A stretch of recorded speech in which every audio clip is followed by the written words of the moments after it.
So this is a 2020 Honda CRV with the final item on this video to being to replace the mass airflow sensor, which is right here.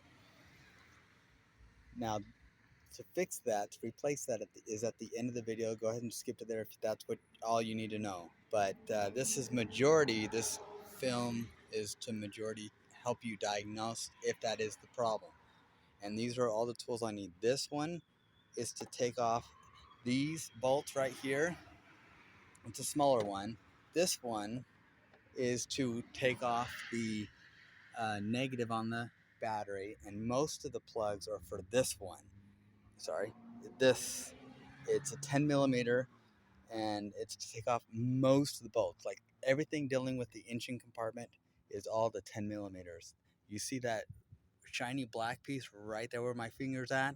That is the ignition coil. It needs, you take off this on all four of them. This is the electrical component that gives it power, and there's one on each of those four underneath there, and with a 10 millimeter bolt as well.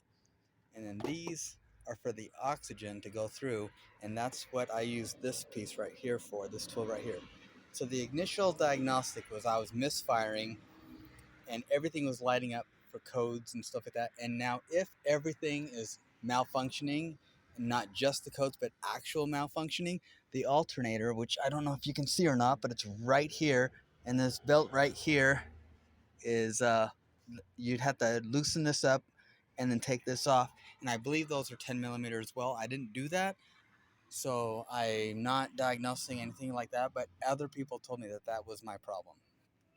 But first, I took it into a mechanic. I'm not going to plug in mechanics or anything like that, but they told me I needed to tune up my engine. And now this, I had a little over 100,000 miles before any of this happened, so that's most likely the case, is what happened.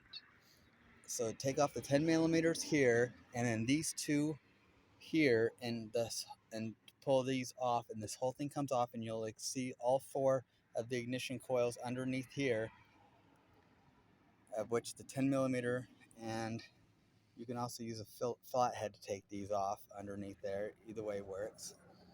But when I replace these spark plugs that are underneath the ignition coils, it ran fine okay just for a little bit. They tuned it up and they replaced those, but after a little while it still threw all the engine codes and misfired and everything. So when I replaced these for ignition coils, I paid $150 for them. All the engine lights were fixed. It solved most of my problems, but I was still getting jumping and stalling happening.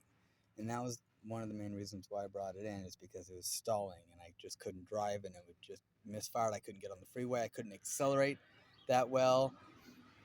But most of my problems happened when I replaced the ignition coils. Now, the spark plugs are recommended 30 to 90,000 miles, and that's a big gap. But if you drive at least 30,000 miles and need to replace something, it's always good to go. If you're misfiring, replace the spark plugs. Now, if you're going closer to 50 or more thousand miles, then you might as well replace both ignition coils and spark plugs. So when I did all that and replaced this whole entire getup, I was still getting jumping. And then people told me maybe that is your catalytic converter, which I don't know where that is just yet. I didn't look at that. I didn't research it. I may still do that, but at the moment, that's not what I did. I took this tool and took off all four of these bolts and replaced the engine air filter, which is underneath this piece right here. And it's kind of hard to pull it all the way off because this cord right here leading to the mass airflow sensor is still connected, and I couldn't take it all the way off. I just opened it enough to take the air filter out and replace it. It did better okay, but still was jumping and misfiring, or not misfiring, jumping and stalling. Then when I replaced this, the mass airflow sensor, it was 99% better. It still jumps a little bit, but it hasn't stalled because I haven't floored it. But essentially, if you're getting every engine code going off but nothing's actually wrong with it, it could be misfiring with the engine coils and the spark plugs, or it could just be that the airflow, and this controls how much oxygen gets to the spark plugs, which it's mostly electrical, but it's in a sense it's a sensor, most electrical, but it does control how much oxygen gets to the spark plugs. Now you need three things to not have a misfire. You need fuel, which that could be very costly of a repair because your fuel pump and filter could be on the top side of the tank and you may have to drop the tank to get to them. So I'm glad that didn't happen with this one.